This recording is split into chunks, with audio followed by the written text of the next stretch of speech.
সময়ের দেয়ালে থাকে ধূসর জীবনের ছবি বাধা বাধা, নিজের অজান্তে নিজের কবর রোজ করি খোদা খোদা। চোখের তারায় যে আছে সময় মনে নাই তার ঠাই তার ঠাই, জীবন্ত উড়ন্ত মেঘের মতো হাওয়ায় মিঠাই হাওয়ায় মিঠাই হাওয়ায় মিঠাই। অনেক বছর তুই ছাকা খেয়েও ধরে রেখেছিস। এই মামুন, মানে বুঝলাম না আমি, মানে বন্ধুত্বের সীমা মুখে আসে তুই সেটা বলতে পারিস না? বাবারে তোর কথাই তো আমি তোকে বলি, আমি তো আমার কথা বলছি না মামুন, কি না এইটা এইটা এইটা সবগুলার কিন্তু অনেক স্বাদ, কিন্তু ভালো লাগে। এটা কারা জানো? আমাদের হাজবেন্ড।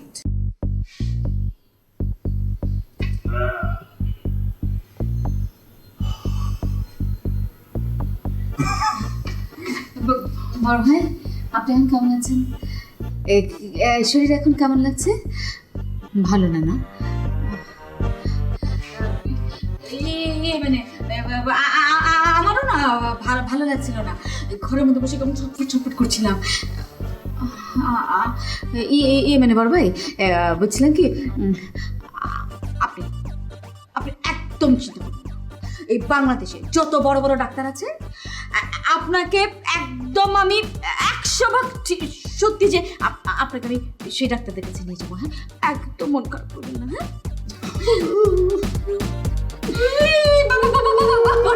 হ্যাঁ কাঁদছেন কেন? কান্নাকাটি করেন না বড় ভাই, কি কাঁদে? হ্যাঁ বড় ভাই প্লিজ কাঁদবেন না, আপনি কাঁদলে কিন্তু আমার কান্না চলে আসবে। বড় ভাইরা কি কাঁদতে বলেন? হ্যাঁ আপনি আমার কাঁদতে ফেলছেন। আমার না সবাই আমার হাত ধরে ফেলে। এই যখন আমি কলেজে পড়তাম তখন না একটা ছেলে আমার হাত ধরে ফেলেছিল, ধরার পর কি হয়েছিল জানেন? কি জানেন না? আপনাকে বলতে হবে না, আমি বলে দিচ্ছি।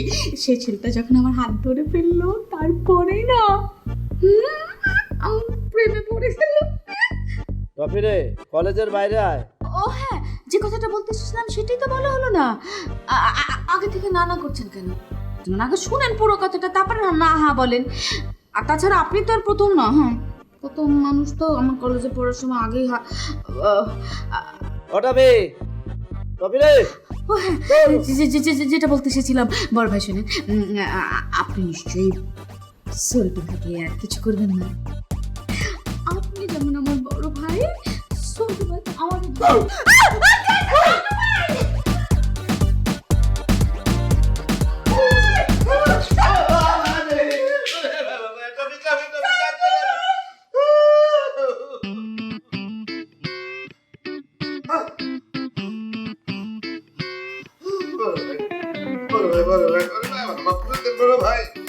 আমার আপনার আমি 2 কেজি মাংস দেবো, 2 কেজি পাটি দেবো, আমাদের বাড়ির বড় টেক কমান। বড় ভাই, ও বড় ভাই, এত বড় টেক কমান বড়।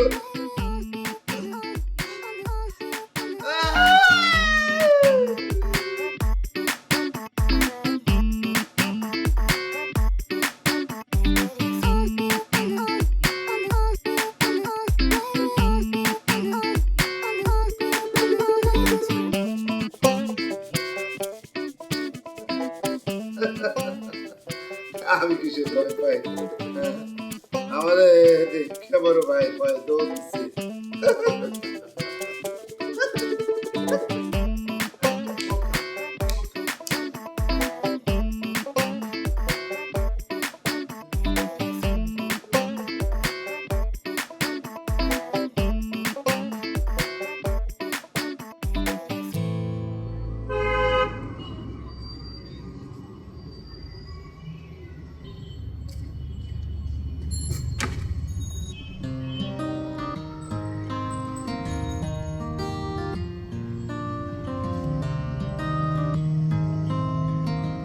স্যার আপনি দাঁড়ায় আছেন কেন?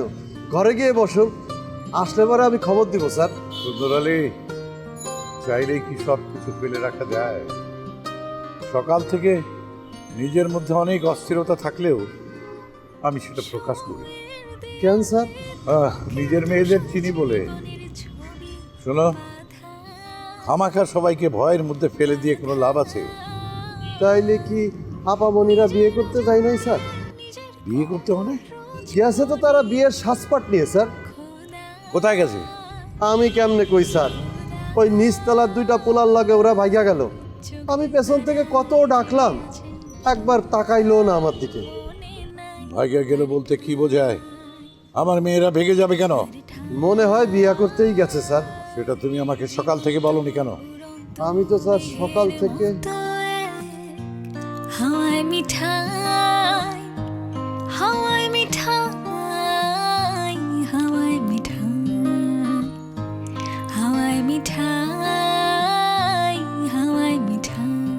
আলহামদুলিল্লাহ কবুল তাইলে হয়ে গেছে।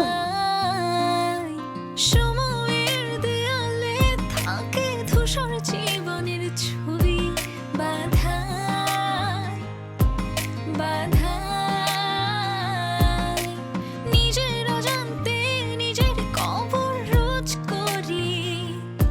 খোদায় খোদায়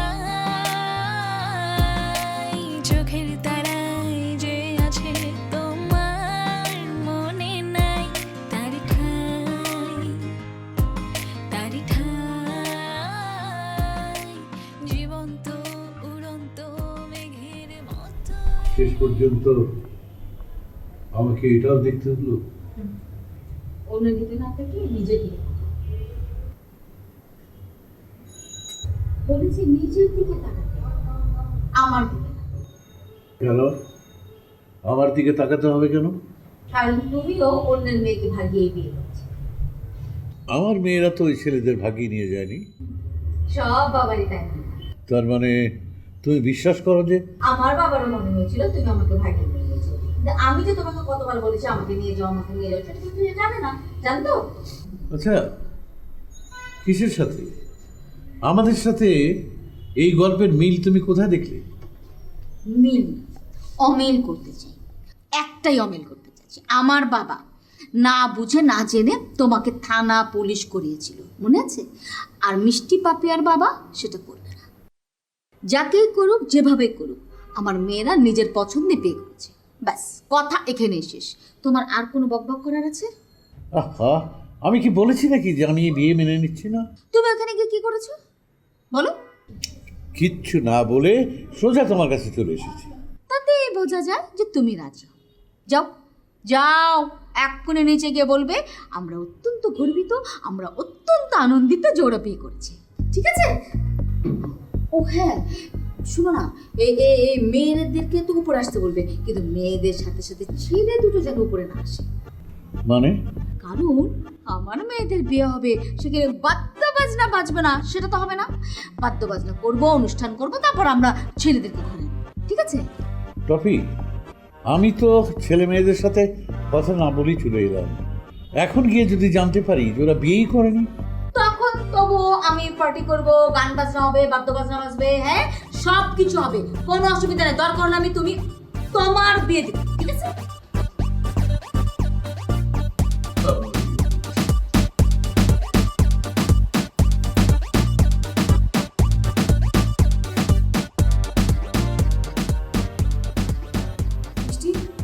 বাবা ওরকম করে কি মনে করে চলে গেল? আমি তো ভাবছি বাবা আসলে কি ধরে নিল। না ওনার মুখ দেখে তো মনে হচ্ছিল যে খুব রাগ করেছিল। আমার ওনাকে দেখে মনে হচ্ছিল যে বাকটুত হয়ে গেছে, মানে বলার ভাষাটা হারিয়ে ফেলেছে। না মানে বলতে চেয়েছিলাম কি যে বাবা আসলে আপনাদেরকে কি বলবে, না মানে উনি কি গালিটা এর জন্য চুপ করেছিল, গালি দিতে চাচ্ছিল মনে হয়। আপনি বাবা বললেন কেন? কাকে বাবা বললেন? না মানে এত বয়স্ক একটা লোক, ওরা কি নাম ধরে ডাকা যায় নাকি বাবুল? ও আসলে আপনাদের বাবা বলতে চেয়েছে। ওইরকমই একটা কিছু হবে। আর আমার মনে হয় এরকমভাবে আমরা এখানে তর্ক না করে আমাদের উচিত ফজল সাহেবের সাথে গিয়ে কথা বলা। ফজল সাহেব মানে? বল নবীন বাবা যে বল। আপনাদের বাবা? এই আপনারা একটা লোককে সম্মান দিয়ে কথা বলতে জানেন না? এই আপনাদের সমস্যা কি তুই বলে সবসময় খালি একই জায়গায় আটকে যান কেন? তারপর এরপরে কি আছে আমরা সেটা জানি না। এইভাবে আপনি যদি না জেনে বসে থাকেন তখন তো হবে না। কি করতে বলছেন আপনি? না না কাউকে না কাউকে সামনে যেয়ে তো দাঁড়াতে হবে। হ্যাঁ মানে আমরা সারাদিন তো ব্যস্ত ছি। নিজেদের কাজই তো ব্যস্ত। হ্যাঁ এখন এখানে কি ধরনের ঝড় গিয়েছে আমরা তো কেউ জানি না সেটা। এই বাড়িতে তো আবার অল্পতে হাঙ্গামা শুরু হয়েছে। কিছুক্ষণ মুখটা বন্ধ না। মানে আমি তোর বিষয়ে কথা বলছি, মানে আমি তোমাদের বিষয়ে বলছি আর কি। মানে সারাদিন কী না কি ঘটেছে, তোমাদের বাবা হয়তো ভেবেছে তোমরা কিডন্যাপ হয়ে গিয়েছে। হ্যাঁ তা ঠিক, মানে থানা পুলিশ পর্যন্ত গড়িয়েছে কিনা কে জানে সেটা। তোমার থানা পুলিশের ভীষণ ভয়। পলাশ আমি তোকে বলছি। এই আপনার ঠাট্টা করছেন? আমি আমার বাবার ওরকম ফেস কখনো দেখিনি। কাছে মানুষ হারানোর যে কি কষ্ট তা আপনারা কেউ বুঝবেন না।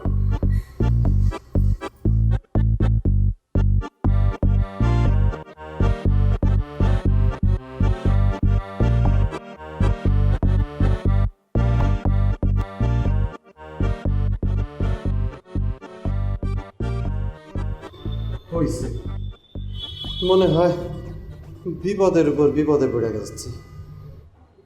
চাচা মিয়া, বড় ভাইরে একটু বাইরে নিয়ে আসেন, না হয় কিন্তু আমগো একটু ভিতরে যেতে হইব। তা বড় বাইরে কেমনে আনবো বাবাজিরা? সম্মানের সাথেই আনবেন। উনি তো ভেতরে নাই, আর ভেতরে না থাকলে কেমনে সম্মান করে আনবো? বড় ভাই ভিতরে নাই মানে? এই কি বড় ভাইরে কি মেরে ফেলেছেন নাকি? আরে এই আপনার বুদ্ধিও যেমন ছোট, মানুষটাও তেমনি ছোট। বুদ্ধি ছোট না বড় তোরে? আরে মরলে পরে তো বড় ভাইয়ের লাশ ভেতরেই থাকতো। বড় ভাই তো আপনাকে লগে লগেই বাহির হয়ে গেছে, তারপরে আর ফেরে নাই। চাচা মিয়া, আপনার মুখের কথা আর মরা গাছে শুকনা পাতা দুইটারই আমি বিশ্বাস করি না। ভেতরে গিয়ে দেখতে হইব যে বড় ভাইয়ের আসল অবস্থাটা কি। যান ভেতরে গেলে আপনাকে ঠেকায় কেটা, যান। তয় ভিতরের অবস্থা কিন্তু ভালো না। ভিতরের অবস্থা ভালো না মানে? আরে ওই যে আপনি দেখছিলেন না আমার স্যারের মায়ের আজে পালাইয়া গেছিল, ফেরত এসে নাকি? তারা ফেরত আসে নাই, তা আমার স্যারে পুলিশ ডেকে আনছে। এখন যদি আপনারা বাড়ির ভেতরে যায় গল্প করতে চান তো পুলিশের সাথে গল্প করেন, আর না হইলে এই গেট থেকে সুসুর করে বাইরে চলে যায়।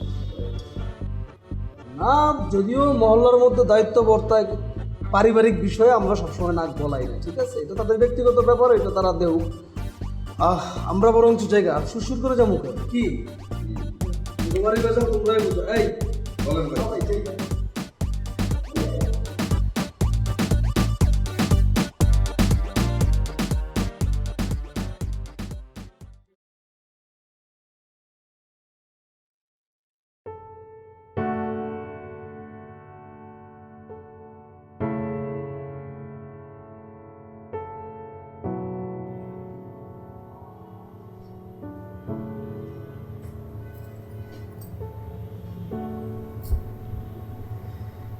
আমি যদি আপনার পাশে কিছুক্ষণ বসে আপনার সাথে কথা বলি, আপনি খুব রাগ করবেন?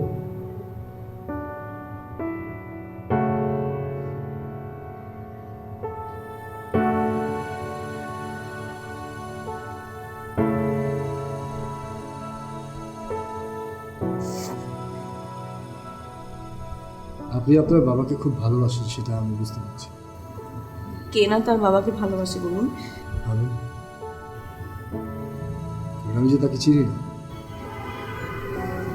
দেখুন, আমি আপনাকে কষ্ট দেওয়ার জন্য কথাটা বলিনি।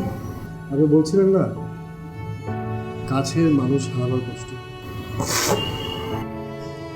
এদের সত্যিকার অর্থে কাছের কোনো মানুষই নেই, তারা কি করে বুঝবে? সরি, আমার ওখানে ওভাবে কথাটা বলা আসলে ঠিক হয়নি। আমি আর পলাশ হয়তো অনেক কিছু ভুলে থাকতে চাই বলেই সারাটাক্ষণ আমরা হাসি মুখেই থাকি, সব কিছু ভুলে থাকার জন্য। হয়তো সেই কারণে আপনারা দুজন সবার কাছ থেকেই আলাদা। এটা বলতে পারবো না, আসলে জীবন আমাদেরকে যতই কষ্টের সাগরে ভাসিয়ে দেওয়ার চেষ্টা করেছে, আমরা ভেসে যাইনি। আমরা আমরা আমরা জয় করেছি, আমরা বরং তাকে হারিয়েছি। আপনি এগুলো বুঝে বলছেন? আপনার জীবনে বেঁচে থাকাটাই সবচেয়ে গুরুত্বপূর্ণ, এর চেয়ে মূল্যবান আর কিছু নেই। আর চাইলেও কোনো কিছুকে আঁকড়ে ধরে রাখা যায় না। সে কারণে কি আপনি আপনার স্ত্রী সন্তানদেরকে নিয়ে একটু কষ্ট পান না? আচ্ছা, আপনি কিসের ভিতরে কী টেনে আনলেন? সুন্দর করে করে মানুষকে পটানোর মতো কোয়ালিটি কিন্তু আপনার ঠিকই আছে। আমি আপনাকে পটাবার জন্য আসি। খুব সহজে পটে যাওয়ার মানুষও আমি না। সে অবশ্য হ্যাঁ, ফয়সালকে দেখলে তো ঠিকঠাক বোঝাই যায়। আপনি এই ঘর থেকে বেরিয়ে যান। আপনি ফয়সালকে নিয়ে কিছু একটা বললেই রেগে যান কেন? আপনার মুখটা দেখলেই আমার রাগ হচ্ছে। এক জীবনে এগুলোর কথা মনে করছি।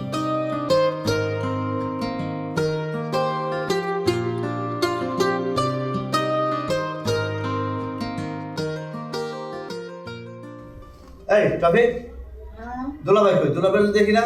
আছে মনে, তুমি ভিতরে আসো। ও ভালো কথা, তোর তো একটা কথা বলা হয় নাই। ওই যে বড় ভাই ছিল না, সে তো আমার ভয়ে তো বাসা থেকে পালাই গেছে। হ্যাঁ, লেজ গুটাই পালাইছে। তুমি সারাদিন কোথায় লুকিয়েছিলে? আমি কেন লুকাই থাকবো? আমার লুকানোর কি আছে? কি আশ্চর্য, আমি তো তোমার ঘরে গিয়ে কতবার খুঁজে আসলাম, তোমাকে তো পেলাম না। ওহো, ওই যে বড় ভাই একটু বাড়ি পর্যন্ত ছেড়ে দিয়ে আসলাম, কথা বলতে পারে না তো, সেই জন্যে আমি নিজে গিয়ে দিয়ে আসলাম। কেন পায়ে হেঁটে বাড়ি যেতে গেলে কি কথা লাগে? হ্যাঁ, কথার কি দরকার? তুই এত কাগজের ভিতরে এত কি লেখালেখি করতেছিস, আঁকিবুকি করতেছিস? মেয়েদের বিয়ের প্ল্যানিং করে। ও, মেয়েরা ফিরে আসছে, তাহলে তো আমার জরুরি ভিত্তিতে কথা বলা দরকার। মানে এতগুলি প্রোগ্রাম হবে তো, কোনটাতে কোন শাড়ি পরবো সেটা লিখে রাখছি। এই যে ধরো অনেকগুলো অনুষ্ঠান, এই যে মেহেন্দি, মেহেন্দির পরে গোসল, গোসলের পর আবার হলুদ, হলুদের পরে গোসল, আবার বিয়ে, বিয়ের পরে বৌভাত, বৌভাতের পর আবার ফিরানি। এতগুলি শাড়ি না, কালারটা চুজ করে রাখছি। বিয়েতে পড়ার জন্যে? হ্যাঁ, অনেকগুলো অনুষ্ঠান না বলো সাল্টু ভাই, আগে থেকে ঠিক করে রাখে ভালো। টফি, তোর মেয়েরা কিন্তু পালাই গিয়ে বিয়ে করছে, কথাটা মনে রাখতে হবে। আচ্ছা, আমি তোমার সাথে কেন বিয়ের কাপড় চোপড় না আলাপ করছি আমি কিছু বুঝতে পারছি না। আচ্ছা, এই ধরনের একটা বড় ঘটনা ঘটে গেল আর তুই এই শাড়ি কাপড় নিয়ে চিন্তা করতেছিস? আচ্ছা, কোন ঘটনার কথা বলতেছো? ও, তোমার বড় ভাইয়ের? হ্যাঁ ছোট ভাই, তোমার আসলে এখন একটাই চিন্তা না, বড় ভাই যদি আবার তোমাকে পেয়ে যায়। তবে না, আমার মনে হয় যে এই শহরে থাকাটা আমার আর নিরাপদ হবে না।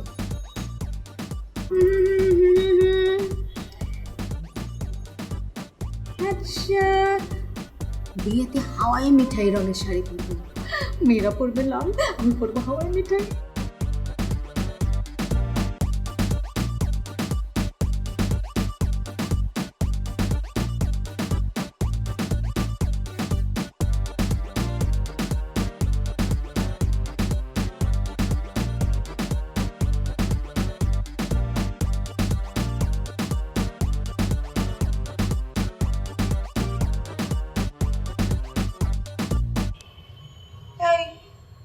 এরকম ইন্দুর মার্কা চোখে আমার দিকে চাই কি দেখো?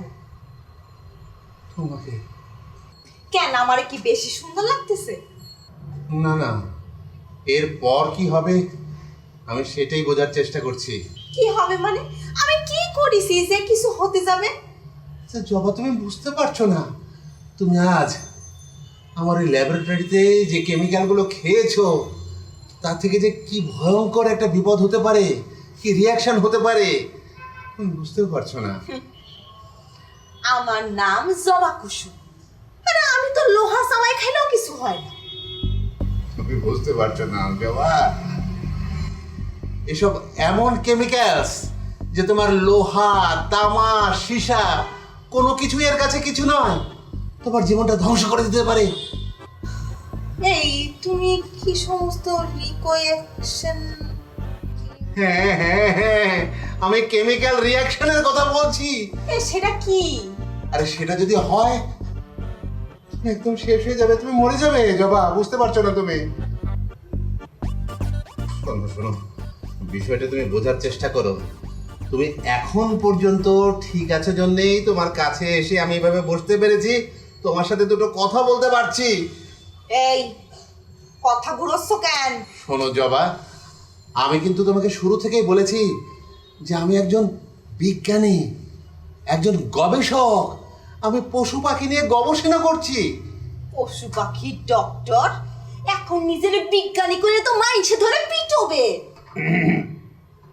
না মানে তুমি বুঝতে পারছো না, তুমি যে ওষুধগুলো খেয়েছো সেগুলো কিছু পশু পাখির জন্য তৈরি করা হয়েছিল।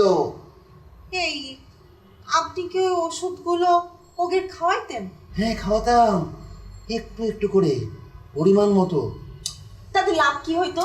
জবা, আমার গবেষণার ফল যদি ঠিক হয় তাহলে একদিন পশু পাখিরাও আমাদের কথা বুঝতে পারবে, মনের ভাব বুঝতে পারবে। আপনি কেন এসেছেন? আবার কি অসুস্থ হয়েছে নাকি? না, আমি আমার নিজের জন্য এসেছি। আপনার নিজের জন্য মানে? দেখলাম বাসায় যখন একজন ফ্রি ডাক্তার আছে তখন তার একটু দেখে আসি। সুন্দর সারা রাত বাসর ঘরের স্বপ্ন দেখতে দেখতে রাত কাটলো। তারপরে তুই সত্যি বিয়ে করতে চেয়েছিলি? একটা মহাবিপদ সংকেত। বাপি, তুমি না বলেছিলে একটা গাধাই শহর থেকে বিদায় নিচ্ছে? নিজের অজান্তে নিজের কবর রোজ করি। খোদা খোদা, চোখের তারায় যে আছে সময় মনে নাই তার ঠাই, তার ঠাই। জীবন্ত উড়ন্ত মেঘের মতো এক হাওয়ায় মিঠাই।